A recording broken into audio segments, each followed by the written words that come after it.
Hi పిల్లలు, మరో కొత్త కాన్సెప్ట్ నేర్చేసుకుందామా? ఈ భాగంలో మనం నేర్చుకుంటాం వర్డ్స్ విత్ డబల్ ఈ. ఈ అమ్మా, రేపు స్కూల్లో నా ఫీజు కట్టాలి, మర్చిపోకుండా డబ్బు తీసుకురమ్మని టీచర్ చెప్పారు. రాజు తన అమ్మతో చెప్పాడు.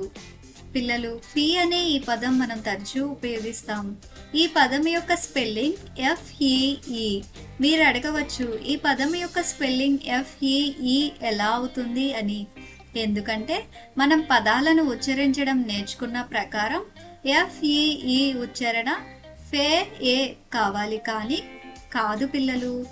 FEE ఉచ్చారణ ఫీ అవుతుంది.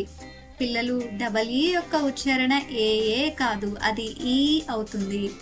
అందుకే FEE యొక్క ఉచ్చారణ అవుతుంది. F యొక్క శబ్దం ఫ, డబల్ ఈ శబ్దం ఈ, మరియు FEE యొక్క ఉచ్చారణ అవుతుంది ఫీ.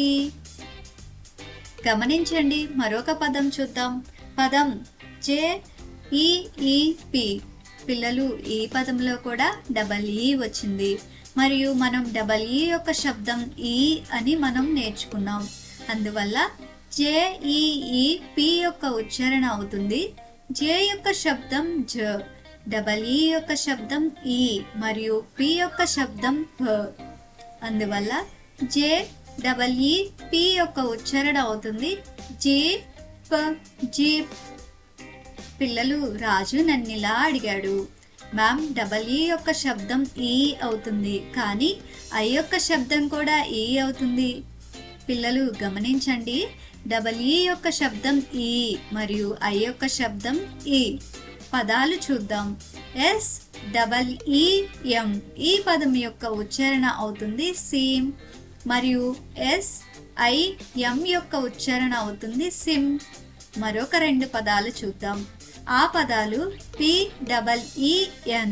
ఈ పదం యొక్క ఉచ్చారణ అవుతుంది బీన్, మరియు BIN యొక్క ఉచ్చారణ అవుతుంది బిన్. మరికొన్ని పదాలు చూద్దాం. TEEN. ఈ పదం యొక్క ఉచ్చారణ అవుతుంది టీన్, మరియు TIN యొక్క ఉచ్చారణ అవుతుంది టిన్. అర్థమైందిగా పిల్లలు? డబల్ ఈ యొక్క శబ్దం ఈ, మరియు ఐ యొక్క శబ్దం అవుతుంది ఈ. పదండి, డబల్ ఈ వచ్చే మరికొన్ని పదాలు చూద్దాం. పదం PEE. బి యొక్క శబ్దం భ, డబల్ ఈ యొక్క శబ్దం ఈ, కాబట్టి BEE యొక్క ఉచ్చారణ బి అవుతుంది. బి అనగా తేనెటీగ. తరువాత పదం చూద్దాం. పదం FEED. F యొక్క శబ్దం ఫ, డబల్ ఈ యొక్క శబ్దం ఈ, మరియు డి యొక్క శబ్దం డ్, కాబట్టి FEED యొక్క ఉచ్చారణ అవుతుంది ఫీడ్. ఫీడ్ అనగా తినిపించడం. Words with double o. పిల్లలు, డబల్ ఈ యొక్క శబ్దం అయినట్టుగానే డబల్ ఓ యొక్క శబ్దం ఊ లేదా ఊ అవుతుంది. గమనించండి, డబల్ ఈ యొక్క శబ్దం ఈ అయినట్టుగానే డబల్ ఓ యొక్క శబ్దం ఊ లేదా ఊ అవుతుంది. పదండి, పదాలు చూద్దాం. పదం POOK.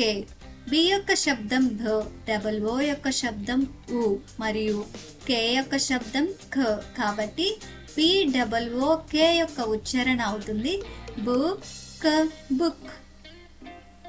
తరువాత పదం చూద్దాం. పదం COOK. సి యొక్క శబ్దం ఖ, డబల్ ఓ యొక్క శబ్దం ఉ, మరియు కే యొక్క శబ్దం ఖ. COOK యొక్క ఉచ్చారణ అవుతుంది కుక్. కుక్ అనగా వండడం. తరువాత పదం చూద్దాం. పదం FOOT. F యొక్క శబ్దం ఫ, డబల్ ఓ యొక్క శబ్దం ఉ, మరియు టి యొక్క శబ్దం ట, కాబట్టి పదం యొక్క ఉచ్చారణ అవుతుంది ఫుట్. ఫుట్ అనగా పాదం. తరువాత పదం చూద్దాం. పదం WOOD. W యొక్క శబ్దం ఓ, డబల్ ఓ యొక్క శబ్దం ఉ, మరియు డి యొక్క శబ్దం ఢ. పదం యొక్క ఉచ్చారణ అవుతుంది వుడ్ అనగా చెక్క. తరువాత పదం చూద్దాం.